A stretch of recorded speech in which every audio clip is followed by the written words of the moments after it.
जैसे bacteria, virus ये सब अपने अपने काम करते हैं, ऐसे ही फंगस का भी एक रोल है कि अगर फंगस ना हो तो हमारी इस दुनिया में हाहाकार मच जाए, क्योंकि ये बेवजह की चीजों को समाप्त करने का काम करती है।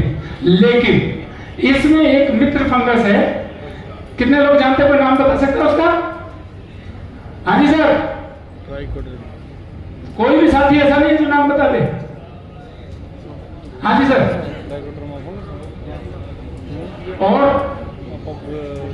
और बताइए सर। मित्र जी नहीं, उन्होंने तो बता दिया, और बताओ भाई।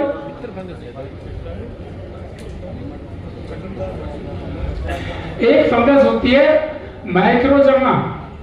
माइक्रोजर्मा के बारे में जानते हैं? जिसको माइक्रो राजा भी कहते हैं, अभ्रंश शब्द में माइक्रो राजा भी, माइक्रो राजा के नाम से जानते हैं कुछ लोग?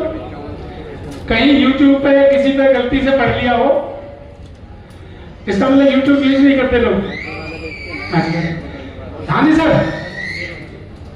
अब इसका कितना बड़ा उपयोग होता है? वर्मी कंपोस्ट में 1 एकड़ में अगर आप 5 केजी माइक्रोराजा को मिला देते हैं और खेत में डालते हैं, तो जो नाइट्रोजन के लिए आपको यूरिया लाना पड़ रहा था, वो यूरिया लाने की जरूरत नहीं है। कितने लोग सहमत हैं? मैं प्रूव करके बताऊं सर? प्रूवन करें इसको? जी सर, क्या कह रहे थे? हाँ जी, अच्छा करते हैं, चलो छोटे भी करूंगा सर, तो आपकी तरफ से आदेश आ गया। अच्छा जी, तो टॉपिक छोटा हो गया कि नहीं, और छोटा कर देता हूं, और छोटा कर दो सर। सारी पूरी हुई। उस फंगस का 5 केजी का पैकेट 1 एकड़ में डालते हैं, वर्मी कंपोस्ट के साथ मिला के छिड़कना है ताकि उसकी रूट्स तक पहुंच जाए। और सर रूट पे पहुंचते ही फास्फोरस, सल्फर, जिंक और जो एडिशनल 5 कंटेंट हैं, यानी टोटल 8 कंटेंट जो जमीन में हैं, अपने आप मूवमेंट नहीं करते। जी सर, जो कंटेंट अपने आप मूवमेंट नहीं करते विकास जी, वो कंटेंट ऐसे हैं जो पड़े हैं जमीन में लेकिन पौधे की जड़ तक पहुंच नहीं सकते। उसको पहुंचाने का काम ये फंगस करता है। ये फंगस उसको उसके साथ मिलके एक्टिवेट करके और पौधे की जड़ों तक पहुंचा देता है।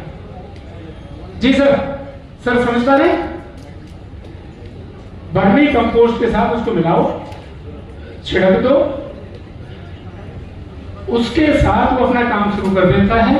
पौधे के लिए जो पोषक तत्वों की जरूरत थी, जिन्हें हम बाहर से डाल रहे थे, जमीन में ऑटोमेटिकली हैं, वो फंगस के साथ उसके साथ मिलके और पौधे की रूट तक पहुंचा देते हैं।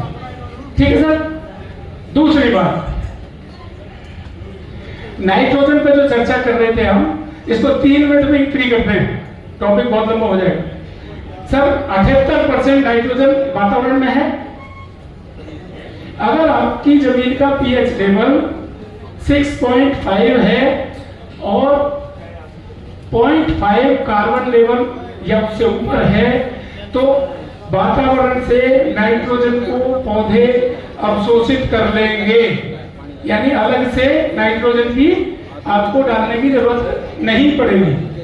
क्लियर है सर? तो जो हम बाहर से चीजें ला रहे थे, वो हमारे पास हमारे ही वर्मी कंपोस्ट में, और जो चीजें बच गई उनको प्रकृति ने आपकी और आपके खेत की आपूर्ति के लिए दे दिया। जी सर, क्लियर हुआ पॉइंट? इस पर और अगर इजाजत हो तो 10 मिनट और बोल सकते हैं। यस। बोर तो नहीं हो रहे? ज्ञान बहुत। तो अब इसके लिए हम लोगों को 2 फायदे लेने हैं। हाँ जी सर, जब जैविक खाद आपके खेत में डल रहा है, रासायनिक खाद आपने बंद कर दिया है, तो आपको 2 फायदे हुए। पहला फायदा, जो रासायनिक खाद पर पैसा खर्च कर रहे थे वो पैसा आपकी जेब में बच गया। हाँ जी सर, वो पैसा पूरा का पूरा बच गया। प्लस जो हम इसमें केचुए से जो जैविक खाद आपने बनाया, जब वो प्रकृति के साथ, जमीन के साथ आपने मिलाया, तो प्रकृति से जो चीजें उसको मिलनी चाहिए, तो यील्ड भी आपकी जो बढ़ के आनी चाहिए, केमिकल से 100% आ रही थी तो 110% आएगी। ये प्रूवन है। आप ट्राई करके देखो, हम लोगों के साथ जुड़ के देखो, 1 एकड़ में, 2 एकड़ में, 5 एकड़ में प्रयास करो, आपको वो सारे रिजल्ट आएंगे।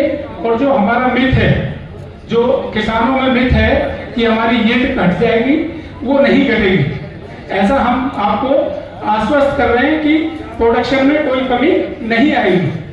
Clear sir? ठीक है सर, धन्यवाद। Sorry sir.